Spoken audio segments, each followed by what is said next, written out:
Okay, let's go ahead and get this rolling. I'm sure folks will come in as we continue the session. So we have a very special guest joining us today. She's the founder and CEO of Cacheflow, and we're going to cover a conversation around how the go-to-market part of the business is dramatically changing and has changed over the last several months. My name is Aseem Chandra, founder and CEO at MRSA. And we're joined here today by my guest, Sarika. Sarika, tell us a little bit more about yourself and your journey that led to Cacheflow. So maybe, Aseem, I've been in B2B SaaS for 20 plus years. In fact, I worked with one of our guests, Adam, in my last company. And, cool. Yes, so seen, procure to pay or order to cash processes, basically businesses buying and selling from each other. And for 20 years, built solutions around that. And about 2 years ago, felt that there was such a huge shift going on in software selling and buying that I wanted to be a part of that. And my partner, Brian, and my co-founder, Brian, and I basically decided that there was a company to be created over here. So we went and started the journey of Cacheflow a year and a half ago. Great. And tell us a little bit more about what Cacheflow does. So I think that may not be familiar to everybody. Right. So maybe I think at Cacheflow, we're on a mission to make software buying and selling much, much easier. And maybe I would say delightful, right? Yeah. And we believe that the software transformation that we are all part of and are seeing is very important because it actually enables companies to become better, they focus on their core. It helps all of us as employees of those companies to do our job better because, software can take care of a lot of things or enable us. So we want it to become much easier to be able to buy software and actually specifically for software companies to be able to sell software, right? And so we, from our experience, saw that the software buying and selling process has, as a category, has exploded in the last 20 years, right? Like a typical mid-market companies buys 130 pieces of software today. However, the buying process hasn't really kept up. It's very, very manual, right? So we started the company saying, let's actually take this highly manual and sort of nuanced black box process and bring automation, transparency, flexibility into it. So it can become a pretty easy flow from once when your customer says, hey, I want to buy your software, then to be able to look at the quote, sign the contract, pay for it, make that all a really, really simple process. Right. Got it. So I think it's really interesting, your point about the number of SaaS applications that are available for companies today and the number that they actually end up investing in. In fact, kind of building on your point about 130 SaaS applications typically for a mid-market company. We've seen early stage startups, at our scale, for example, have about 30, 35 different pieces of software, including us. Like we license at least 35 different pieces of software. And so is there some fragmentation going on as well with software, which is leading to sort of the complexity in the buying process and sort of trying to figure out how to make it all work? Right. So there's an explosion that has happened and there are a lot of point solutions out there. And you're absolutely right. By the way, we probably have close to 40, 50 now pieces of software. And these software pieces are really critical for us, right? So it's not just the AWS, but it is really like the HubSpot that we're using or the Gong that we're using. These are really critical things that are helping us to grow our business, right? What we are definitely seeing is sort of like fatigue around the software buying process. So if a revenue operations person or if an engineer has to buy 10 pieces of software and they have to deal with some sort of email-based process, it becomes very tiring. And so there's a lot, and actually salespeople actually feel the brunt of it. So they get a lot of ghosting that happens to them. Right. You convince a customer that, hey, this is the right solution for you, and then you don't hear back from them for a month, 2 months, 3 months, and then suddenly somebody might emerge. And so, and it's not the fault of the buyer, it's because it's just become overwhelming to the number of emails, the number of, times you get pinged by people for to get your attention. So So Sarika, you've been in this procure to pay space for a long time and sort of seen the evolution of how the procurement cycles have evolved over. Talk to us a little bit about that. Like, Yes. what roles do different stakeholders play and how's the cycles changed? What's different from 20 years ago to now in terms of how people buy Yes. software? So the CIO used to be responsible for Yeah. buying your ERP system and your CRM system. And that has gone from the CIO being responsible for that to being maybe the procurement team and maybe the CIO being the shepherds or helping you to maybe do the right negotiation. But the buyer of the software has squarely become not only the department owner, but actually the individuals in the department. So we are in an era where users decide what software they want to use.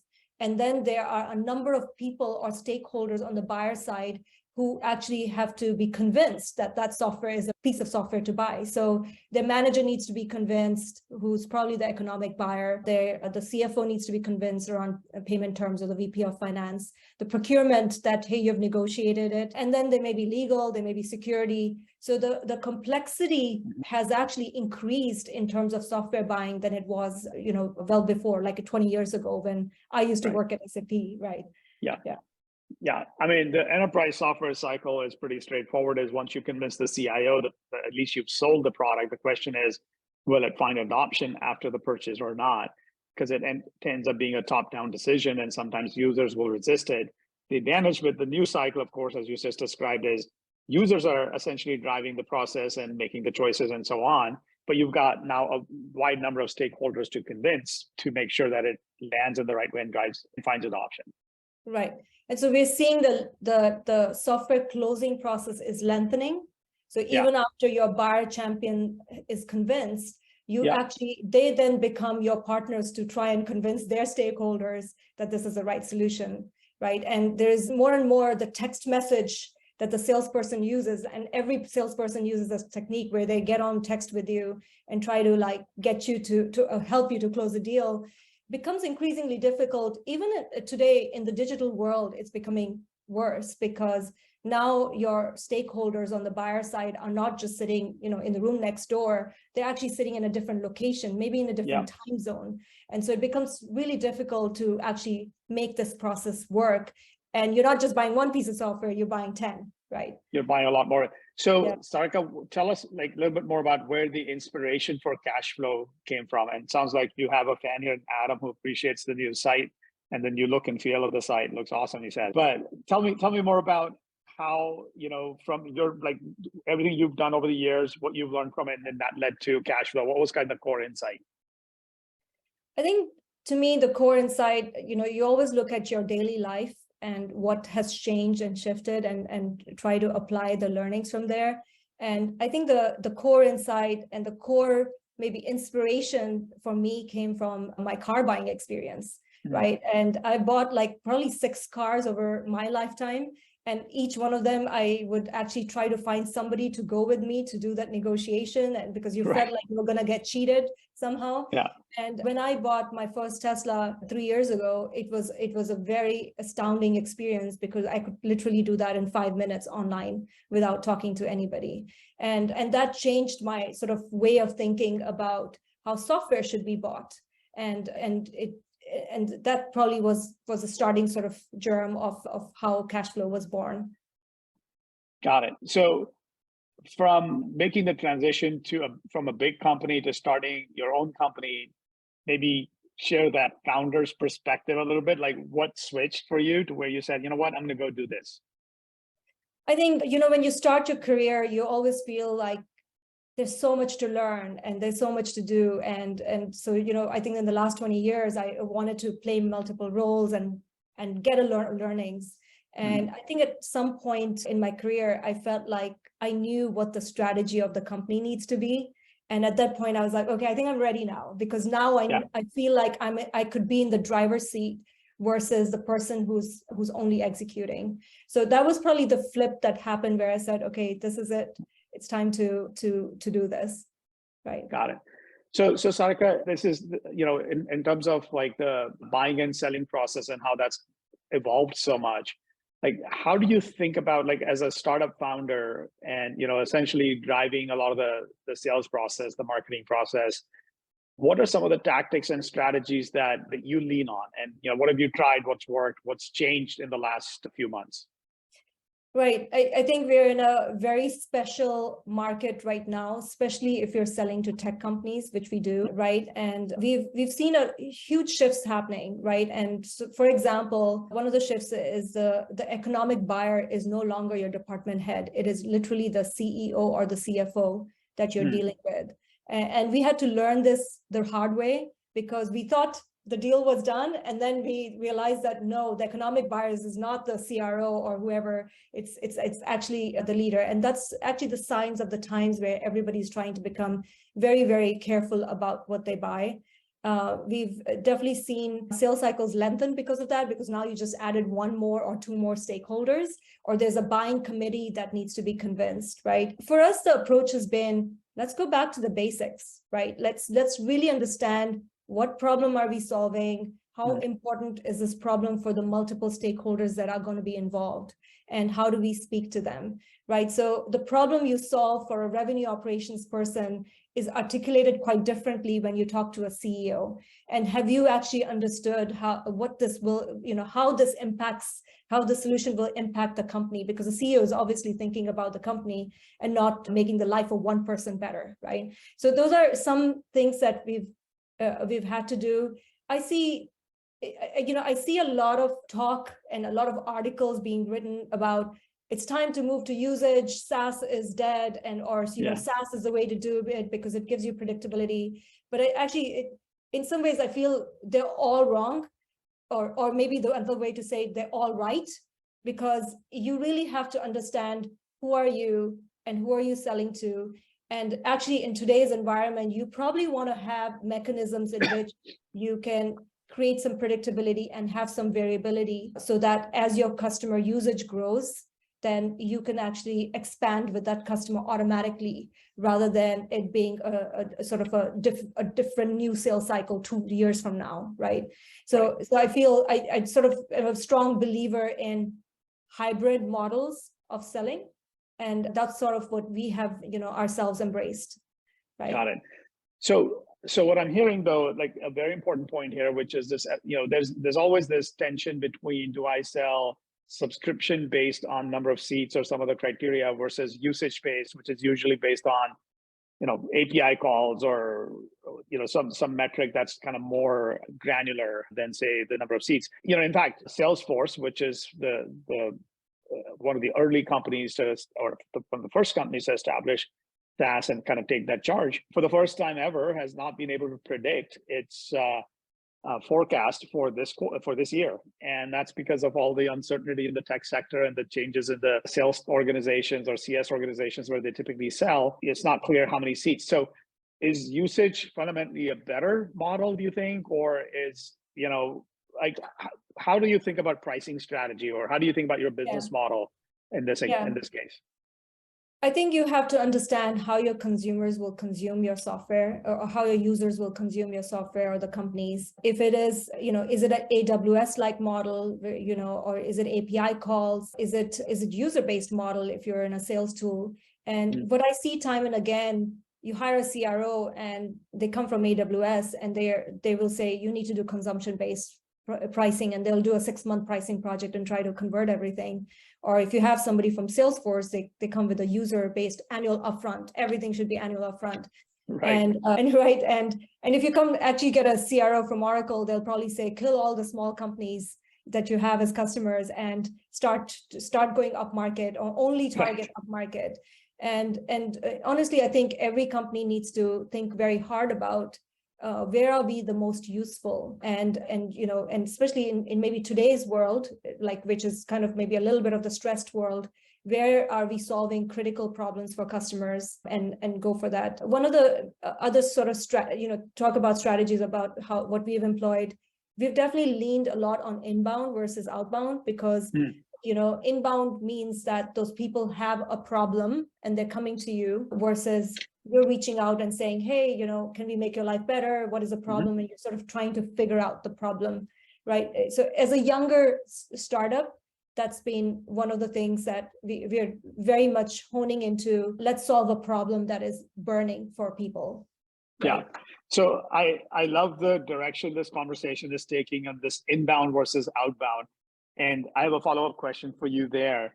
But for all of the folks who just joined us in the last few minutes, please jump in. Like the format for these sessions is usually where we love for the audience to engage and ask questions of our guest or of me if you'd like to.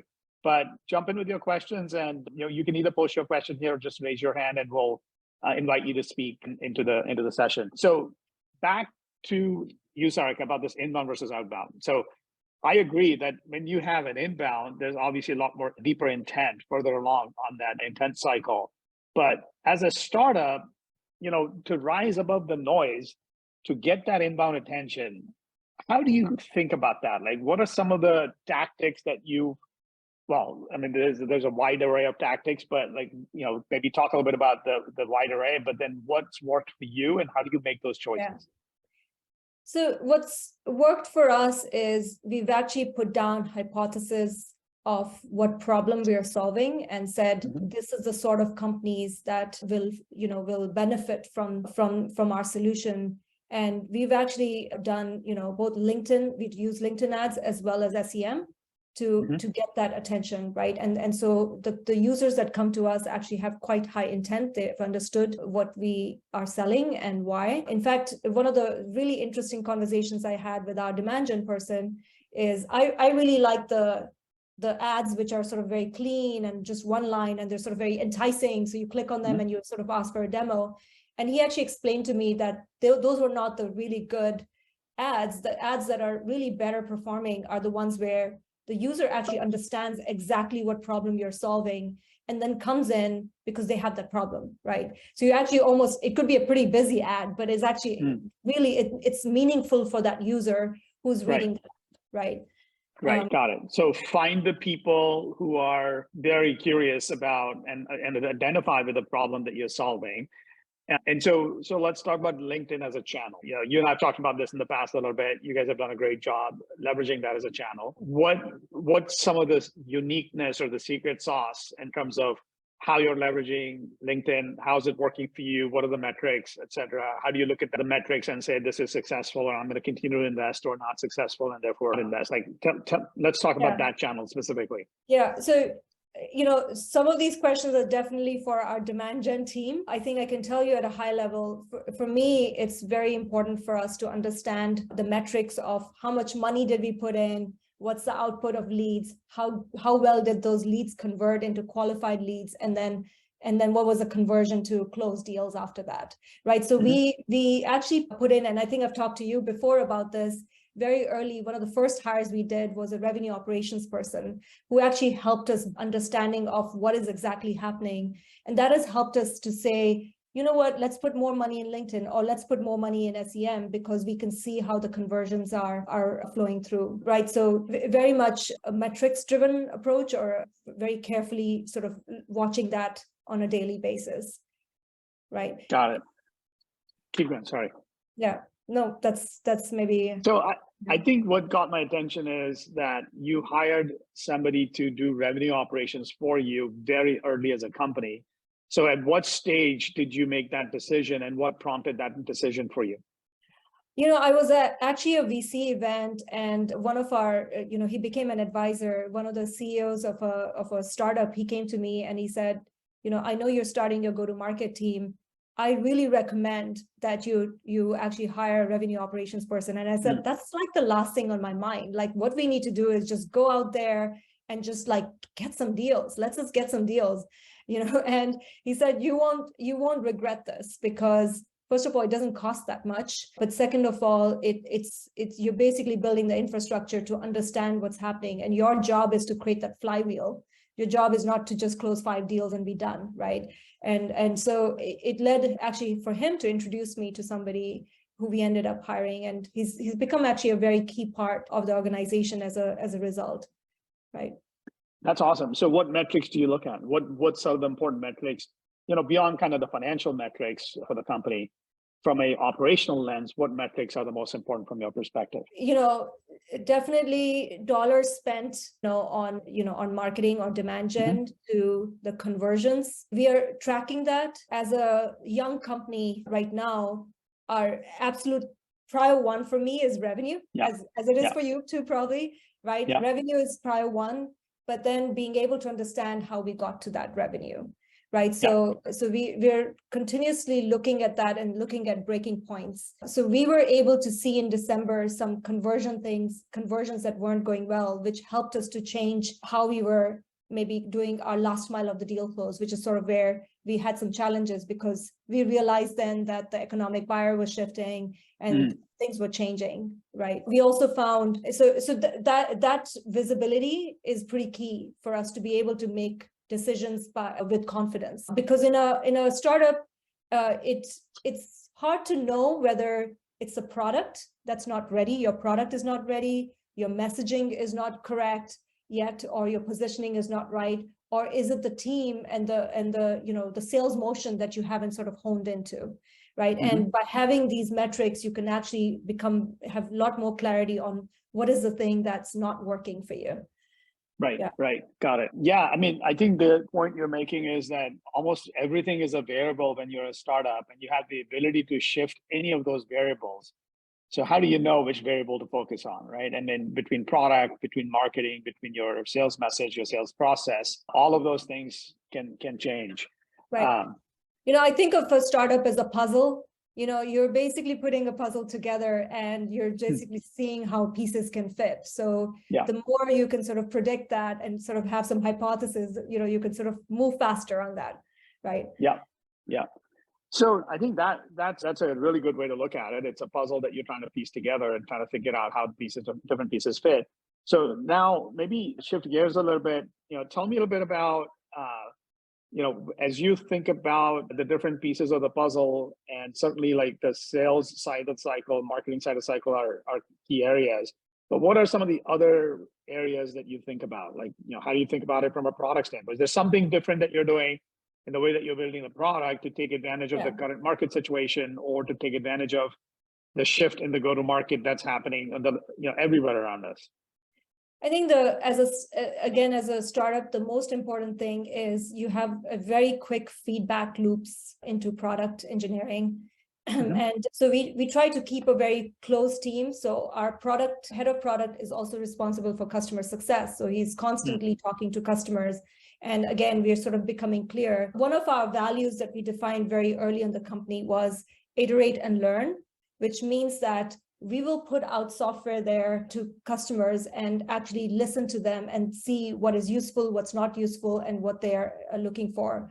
So instead of market feedback, or in addition to market feedback, we actually look for user feedback, because we think that's what will actually help us figure out what are the things that are really valuable for our customers. I find tools can be very helpful. So one of the tools that's been very helpful has been Gong, for us to be able to basically record calls for every member of the company to be able to listen to these calls or snippets of these calls. So we are all educated on what's the reality at the front lines in go-to-market, or what's the reality with customers, right? So these are things that are pretty valuable and important, right? Got it. Okay, so once again, for folks on the call, please jump in with your questions, and we'll make sure that those get answered here. It'd be great to learn a little bit more about the audience as well. So if you can share which company you're joining from, or what location you're at, or the stage of the company that you're at. The goal here is to create a community and have some interactions with each other. So please take a moment and share a little bit about yourself. Okay, so Sarika, I want to share a little bit, or shift gears a little bit, and try and understand just in terms of was there a question? Sorry. Yeah, I think Adam asked a question. Did you see it? Yeah, I'm just looking at it right now. Yeah. Okay, so great question, Adam. There have been some pretty significant layoffs over the past months or so in the tech industry. By some measures, about 150,000 people laid off. So what are you seeing in the way that companies are trimming their tech stacks as a result of this? So I think there's an interesting thing that's going on. We found two areas where purchasing is maybe not slowing down. One of them is if you're selling to engineers or the CTO, that is an area where people are investing. And so a lot of our customers actually sell to CTOs. So we know this from that. And the other area is if you're a critical part of a sales, go-to-market function or customer success, those are areas that are being invested in. So every company, even as they're doing layoffs, is actually still trying to grow really fast. So that means investment in product and investment in go-to-market. So we're not seeing slowdown in interest at all, right? Like, because these companies are looking to invest more in tools that help them get clarity, get visibility into what's going on. Those are some things that we are seeing in terms of go-to-market, or actually take revenue that might be left on the table and being able to charge for it. That's the other area that we see for some larger customers, right? Right. Got it. It's interesting. I've talked to a number of companies recently where, like, typically companies that are privately held or PE owned, for example, where they're going through their entire portfolio of software. And Adam, to your question, sort of reassessing and saying, is this really necessary? Are we utilizing this software right now? Should we turn it off? And so on. But I think the focus right now definitely has moved towards more efficiency and profitability rather than growth at any cost. And so think about how that translates into different types of software, where you can do more with fewer people. That is always that is an area that is definitely of high interest right now. So like we see that a lot in customer success. I'm sure, Sarika, like with your product, it's effectively scaling up the CPQ process without adding a lot of software. So maybe talk a little bit about your own experience and what that's been like the last 2 months.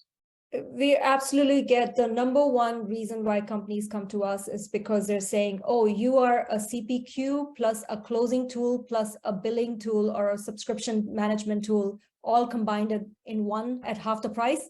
Give us more and help us replace the point solutions that we've bought along the way. So that's probably number one. The number two reason we are being pinged on is actually customer success, which is basically larger companies who have a large portfolio of customers already, and they're coming to us and they're saying, we think we're leaving money on the table because we only talk to this customer, 2 years out when the renewal comes.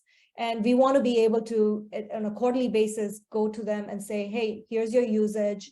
Maybe there's a bill, or maybe there's a discussion to be had over there, right? So these are areas of huge interest that we're seeing in the market. Yeah. Interesting. Yeah. So just to build on what you said, I think for us, for Immersa, the primary buyer is the customer success owner, and supported by CS ops or revenue ops, typically in implementing the software, getting the right data access, and so on. And we've seen a similar motion where a lot of companies have had to lay off good people, and it's just the signs of times. And so the result of it is they're required to provide greater coverage ratios for their CSMs. So where you were previously covering, say, 30 accounts, you're now covering 50 accounts. So how can technology help? So that's one argument that I've seen work. And then the second sort of argument that I see work is, if you had to go build this yourself, what would it cost you to do so? And what are the next best alternatives that you're going to spend time or money or invest in?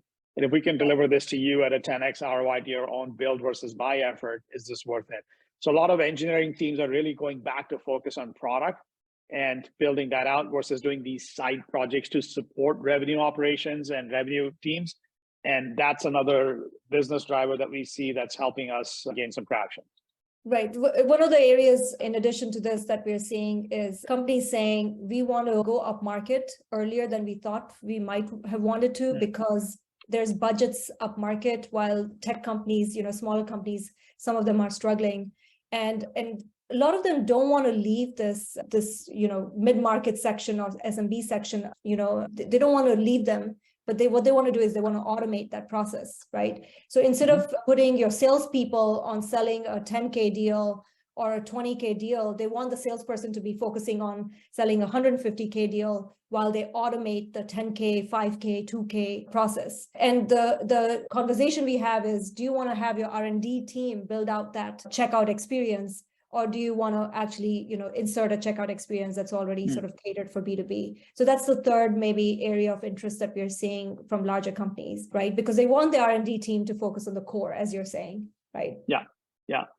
Great. Okay. So, it's really interesting. The process that you're solving for the CPQ process has been incredibly complex for a lot of different companies. There's some very traditional dated software that we see running at a lot of these companies. You guys are obviously taking a very different approach, a very new approach. What's your response to the rip and replace argument? Like, I mean, these systems have been in place for a long time.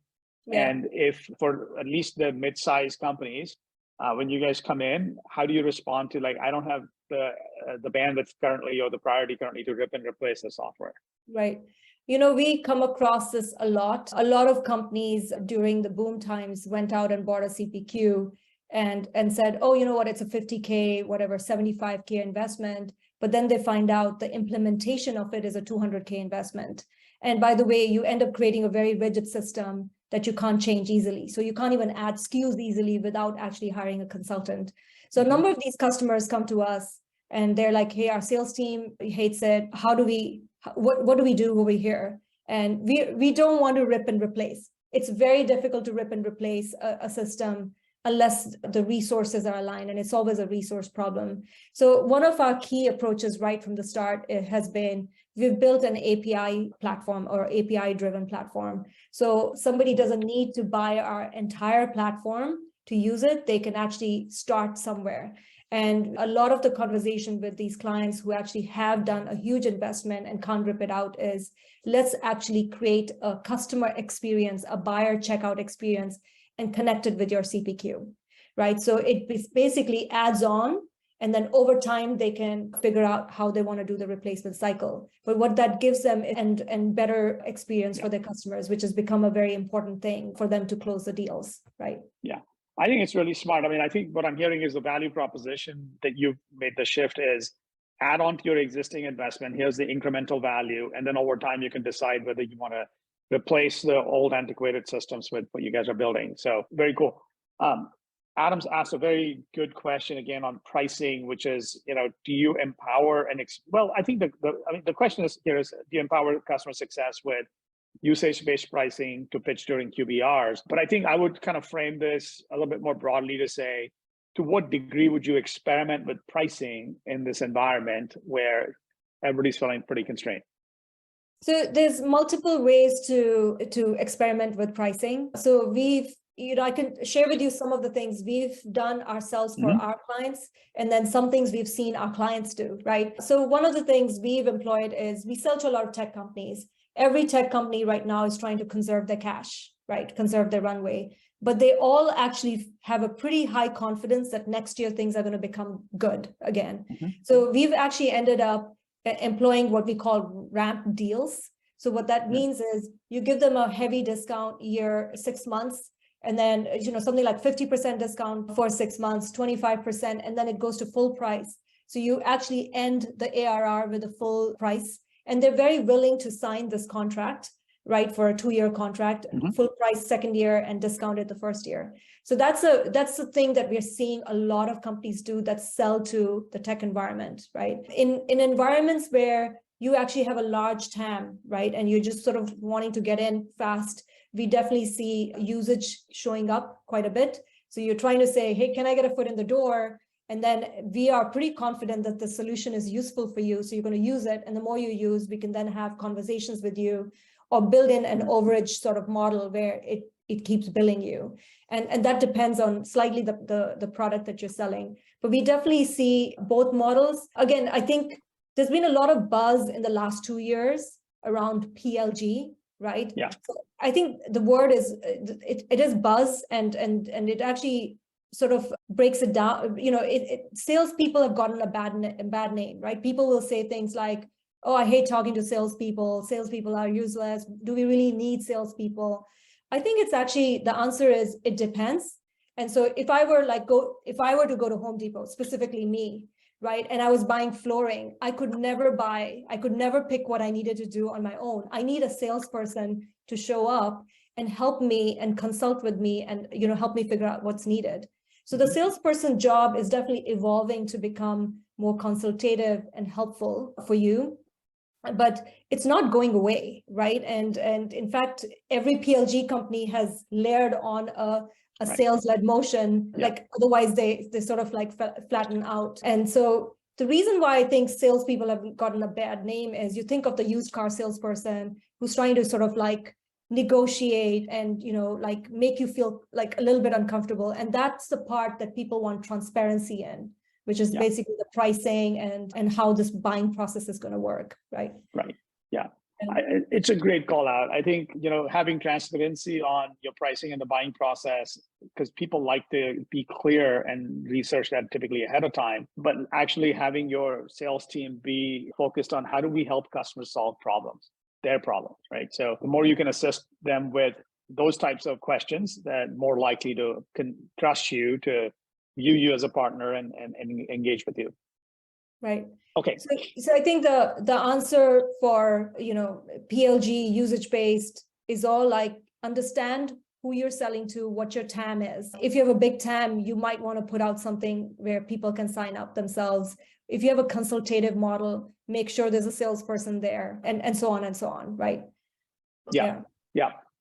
Sounds good. Okay, so we could go on for a long time on this, but let's try to take it to the last few questions. So for the audience, if you have any additional questions that you'd like to bring up, please jump in and let us know. But Sarika, so what advice would you have for somebody who is thinking about starting a company now, right? So a couple of years ago, the funding environment was very different than where it is today. If an entrepreneur is looking to jump in and start a new company today, what advice would you have for them? Find a real problem to solve, and there's still money out there to be invested. I think this is a great time.